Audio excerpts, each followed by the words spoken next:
Jody, baby. Don't you know you're always by my Jody's side? paintings, I've always loved. She's always been my favorite artist of all time. It certainly wasn't just Jody, but she turned Fort Wayne into a much more creative town. I witnessed her art education for the 50 years we were together. She taught people about the power of art. Art is the creative process that unlocks that soul that connects us all. Jody, she comes from artistic royalty. Her grandfather was C.A. Locke around the turn of the century. He was a painter for Hallmark cards. So when her mother had children, she had 4 kids. Jody was the youngest. And Lester, her father, and Martha, her mother, showered her with all the art supplies in the world in the crib. So Jody was destined to become an artist. Jody has such a childlike heart, and you've probably heard it so many times. Anybody that really knows her can see it and they can feel it. And I fed into that because we're a lot alike on that level and some other levels, but that one especially. She never referred to herself as a feminist. She was more of the, out of my way, boys, I'm doing this, whether you like it or not. Step aside, boys. The women's movement was as big a part of the 60s as the peace movement. I mean, men were burning their draft cards, women were burning their bras, the SDS was burning up buildings. The world was going up in smoke as Jo Hemphill Smith was launching her one-woman crusade to make the world a more beautiful place. Jody's art, it moves. It's not static. The color alone is startling. If you were one of the lucky people that actually got to view her painting, you were truly fortunate. It wasn't really a thing that she did in the public eye. I was fortunate because I just happened to be walking out in the courtyard of the gallery, this huge canvas that she was in front of, and it was truly like poetry in motion. She put everything into that artwork. There was a similarity in how she would speak to people in her arms. She would just flow. And when she painted, it was like she was a conductor. You would think, okay, that painting looks finished. And then she would take her thumb and she would dab it into a blob of paint on her palette and go up to that canvas and just twist that paint on there to make it just right. Yeah, just let the paint do what it wants to do, you know, whether it be splattering and movement. And I love this about art, that you can tell in the brushstrokes alone how much energy they had putting that brushstroke down. It wasn't just like this, it was whew, this, and that, and that. And that's what her artwork was. I think her artwork was an extension of her, the energy that she had in her paintings. It was electric, it was movement, it was confidence, happy and bright and powerful. Her pieces are powerful. Because I learned from her, watching, I could attach particular emotional connections to movements and to lines and to shadows and to colors. And the choices you make, you have filters. I'm going to make this choice and then based upon this filter. And her filters were very pure. And there was no artifice to her. And there's no artifice to her work. Her art is a interpretation of the world she is experiencing, and everything she puts into the drawing is what's going on in her life. That's why her art's so good. One time, Jody was walking to her studio with a can of green paint and a paintbrush in her hand. She was mad at me. No doubt, unjustifiably. Nonetheless, I was walking behind her at a fast rate, apologizing for whatever it is I might have done. And she got into her studio, and there was a big blank white canvas. And she dipped that paintbrush in the green paint and screamed as she did one big stroke of green, "Ah!" down the center of that canvas. I thought she was destroying the canvas. That green streak became the stem of the amaryllis, which is now her best known painting. Jody made some really nice abstract art in her earlier years. She got on this thing about flowers and she loved them. And I remember Mark putting his foot down one time and saying, "Jody, no more flowers." And of course, we know that never happened. So I, as her husband, of course, couldn't restrain myself. I would like to tell her, why don't you paint something besides flowers? Oh, she listened to me politely. One year we went to France, to Monet's gardens in Giverny. And of course, Monet, particularly in his later years, was painting water lilies and flowers. And we looked through the gardens, and she turned around to me and said, what do you think about flowers now? I gave up trying to tell the artist what to paint. Let me tell you a story. Jim Davis, the creator of Garfield, a good friend of ours, sent Jody some new watercolors. And they were brilliant. We were at Valparaiso Law School. We were broke. We were busted. And she did a bunch of paintings with these new watercolors, and they were dazzling. They were gorgeous. She had a show, sold out, and suddenly we had like thousands of dollars. We were loaded.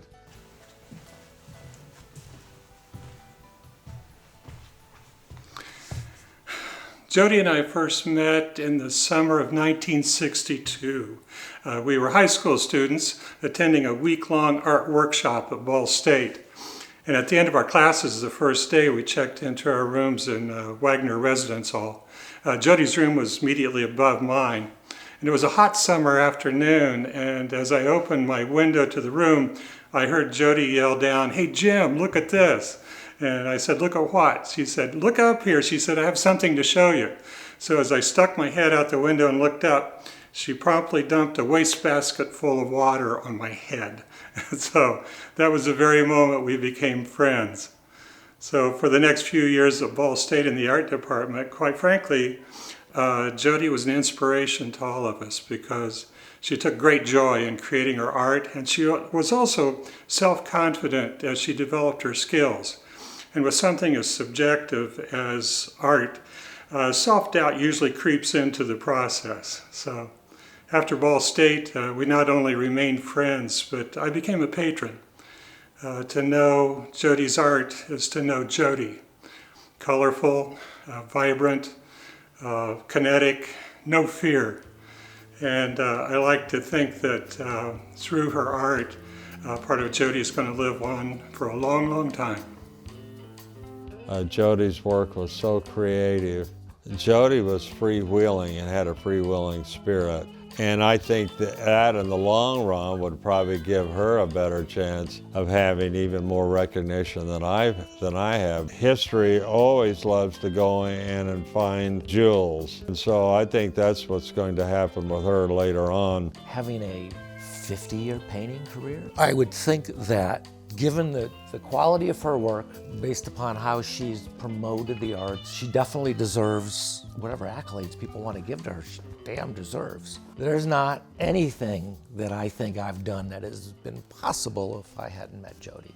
She didn't turn me on to stone, but I was in an environment and seeing the environment that if something interests you, you go try something. And I was around people, Jody, that encouraged it. So her importance to me is just the fact that she existed and she was right there next to me, and I was able to say, that's what I want to do. She taught people to unlock their creative spirits. And when you teach people that, they will never forget you. Now she went on to teach high school at Bluffton, a hotbed of conservatism. And this was in the 60s. Ginsberg was howling in New York. Dylan was blowing in the wind. The counterculture was going to save the world. And here's Jody leading a bunch of Bluffton kids down Michigan Avenue going to the art museum when they come in contact with a giant peace march. I mean, Black Power, fists pumping, end the war in Vietnam. And these kids from Bluffton are going, oh my God, what do we do? Jody said, get in line, we're in the march. And down Michigan Avenue they went, protesting the war, raising their fists, and then out of the march and into the museum. It was a day those kids will never forget. Then on to college. She taught at Delgado in New Orleans. She taught at Valparaiso. When she arrived, ceramics was over here. Drawing was on another part of the campus. The art department was completely disjointed. She convinced the administration to take an old, so old it was haunted science building and refurbish it into the new art department. I saw Jody teaching 30 painters how to paint at once. And here's how she did it. She would have a few brief remarks and then say, go to it. And then she'd go one by one to the painter. She says, how about putting a little more blue in your sky? How about putting a little more sunshine in the corner? It's tantamount to saying, how about putting a little love in your life? She turned on lights for everybody she came in contact with. So those kids remembered her. They got involved themselves in the transformation of this building, and it was the talk not only of the university, but of the surrounding community. Suddenly, Valpo had an art department that was an attraction. So she came out of Valpo supercharged. Now she knew nothing could stop her. I think the teacher in her always wanted to make you a better part of yourself. And I don't think that teacher portion of her ever went away. And I think that's a lot of what you would see in Castle Gallery, is that feeling that the public out there was starved for decent artwork, and she was going to provide it. She really made positive influences. And as I've said before, it didn't matter where you came from, where you were going. When you had that interaction with Jody, she could change something in your mind that would change something in your life. I think the way she treated artists were almost like they were extended children or something, like part of her family, kind of like how I was treated or how I felt. Like we all feel like we're a family. And a lot of them blossomed and grew up here. I mean, so many of the artists, this was their start. They went from never selling a painting to, boy, maybe a few of them sold over 500 in a year. I mean, just incredible stories like that. And this is just where they developed.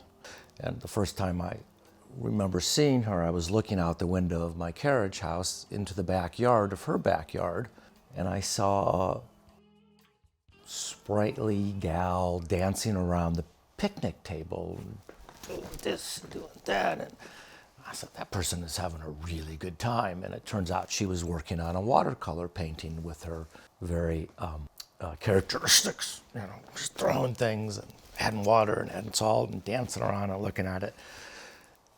And I just said, that person is having a good time. I want that life. And once I made that change, I had this person that all I had to do was follow her around like a little cub, and I could just see how to do things and how to see the world and how to be an artist. I pushed a button in my head to record everything that she ever told me because I had such respect for her. She would actually be very supportive of me. I mean, she would show up at dash-in shows and she would invite me when I would get out of my car. She'd walk around with me and she would just talk about the artists and how well they sell and what medium they used and techniques. Because I would come to the openings and she would introduce me to buyers and she would say, he's a great abstract artist, or, just talk me up. She would say his colors are something else, and she was giving me a gift, by saying that about me. She didn't have to. That was just her heart. She's such a good artist. There's no denying it. She's also a good businesswoman. She has a wonderful aesthetic and a really good eye. But everything Jody touched or set her mind to was really special. So was her attitude. She believed in people, she believed in art, and she believed in sharing with people and inspiring people. Jody wasn't pushy, but my goodness, she had iron under those little gloves that she got everything done that needed done, and as she wished, and the most gracious way possible, the fairest, the best way, the most productive way. How? Because she was Jody. She was truly a treasure. She was an incredible teacher, and she brought so much knowledge and beauty to this community. She spent her life nurturing artists and helping us appreciate the beauty in the world around us, whether it be this house, this neighborhood, artwork, trees, old homes. I don't think her effect and legacy can be undervalued. Jody teaching, the leaders of Fort Wayne an appreciation of art, but it's really an appreciation of life. Jody sells moments that have an emotion and a human connection to life. That's what she sold. And she really taught people to love how to live. And whenever you do really great things, it kind of has a spillover effect. When we went to the moon, NASA invented, battery-operated drill guns and microwaves. Yeah, unbelievable things. When Jody did great things, there was a spillover effect for the rest of the city, the rest of the neighborhood. She inspired the leaders of Fort Wayne in what to look for and why art was important. For their home, why wouldn't they do it in the rest of the city? She was inviting and inclusive to an entire neighborhood, outsiders in some form or another, that they were welcome in her home and in this neighborhood. The city has done the same thing. There's been a focus on beautification. There's been a focus on inclusion. And vibrant. That's the thing for me. The love of life that both of you have, that Mark and Jody had, is evident every single day in this city. In '74, most of the homes were broken up into teeny tiny little apartments, and it was a mess. A lot of homes were abandoned. At one point, Jody had a decorating company. I was one of the crew, and we were called the Carrots. We cared. There were bunches of us. And Jody gave us our start. Here's a woman in business, and hey, if she can do it, we can do it too, huh? Jody was like the queen of West Central. She almost birthed this community in a way because she was one of the first. I don't know how many Archies Jody won for her preservation. And when Jody restored a home, Jody went to huge lengths to determine what was original to the home and to make it so, but also to take anything she could salvage from a place that was going to be torn down. She would salvage all these fabulous artifacts and put them in these houses. The castle itself picked up the gauntlet for what originally was the Fort Wayne Art School. At that time, all the crazies and all the wonderful artists were kind of running through the neighborhood, and that was one of the things that attracted me. Jody just made that happen, developed that more. So I kind of see the transition from the art school moving and going out to the campus, and then Jody and Mark coming in and taking this role. They took that same art spirit, so this was now the center of art in the community. She really didn't recognize her power until she put that art department together in Valpo. So she came to Fort Wayne, and she was gonna put Fort Wayne together. And she did. She bought this castle. Over my protestations, I said, we'll buy that castle when pigs fly. Well, sure enough, she's got a weather vane out back of a flying pig. And she set about turning this place into an art education institution to teach not only artists, how to sell their work and maybe how to paint it, but to teach people who would come in and say, I don't know anything about art, but I know what I like. The first time I met Jody, I had a wall in my foyer that needed some painting. And so I just walked in, not even looking at the schedule. And she was busy bustling around here, and I was looking at a whole bunch of prints. And after looking at the prints, I thought she can paint anything she wants. So then she actually came out and said hi, to a complete stranger, and we started chatting, and one thing led to another, and I commissioned her to do this painting. And she did this beautiful painting of a bunch of sunflowers in a field. I've never collected before. I didn't know much about it. And Jody was always very open and free about that, and always found something complimentary on any piece that came through here. I had gone over to ArtLink to look at their show. And I said, Jody, I went to that show and there was a lot of really weird stuff there. I said, but I thought of you and thought you would find something nice in every single painting. And I said, that made me, step back and think about it in a more positive light.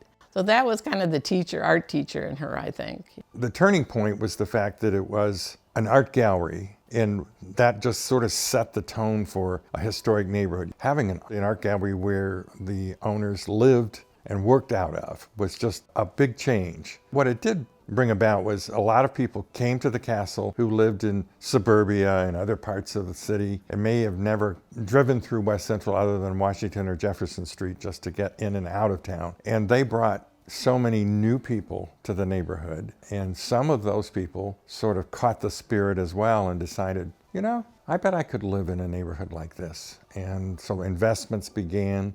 People began to restore some of the homes, and that helps the stability of a neighborhood. I think what drew people to collecting what Jodi thought was beautiful is because she just had this absolute passion for what she did. And when you have that much passion for anything, I think it's infectious. Jodi had a way of, when she got involved, she didn't quit until it was done. Didn't quit. With Jodi, it wasn't just, that's great. It was, that's awesome. It has to be over the top. And so it always was. Every year it was, how can we make this better? And all the years I've been here decorating, every year was different. And it had to be bigger and better. It's grown a lot in the 7 years I've been here. Like I said, essentially my first week, we were doing the Oil Painters of America, their national salon show, you know, with 300 paintings. And then the next year, we couldn't believe it when she signed up to do the NOAP show, National Oil and Acrylic Painters Society show as well. We couldn't believe that, and we're not prepared for that. And it was an absolute success as well.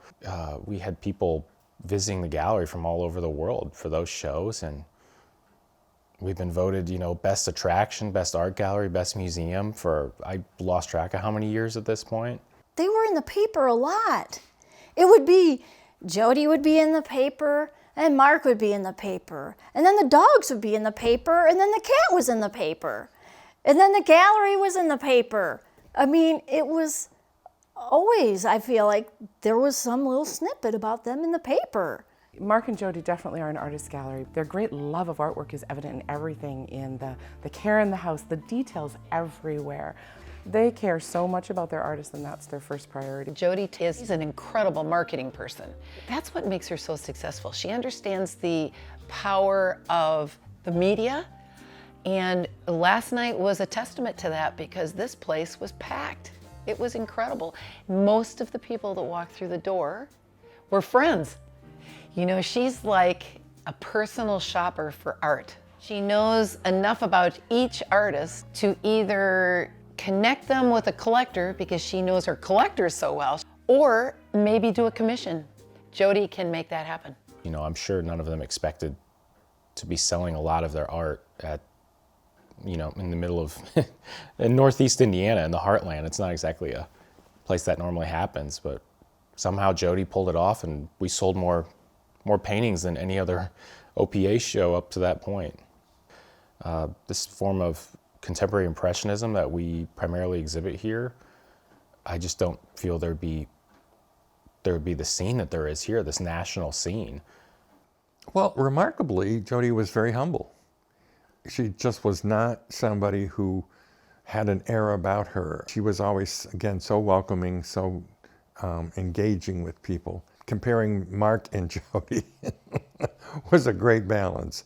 There was a yin and a yang there that I really enjoyed because Mark was Mark and Jodi was Jodi. And in the later years when Mark was writing, of course, and still is now, I thoroughly enjoyed the fact that this was a spot for beautiful visual art and for Mark's books. I mean, it was like coming to a book signing, and an author and artists are here. And again, that's what this space and this place was for the neighborhood.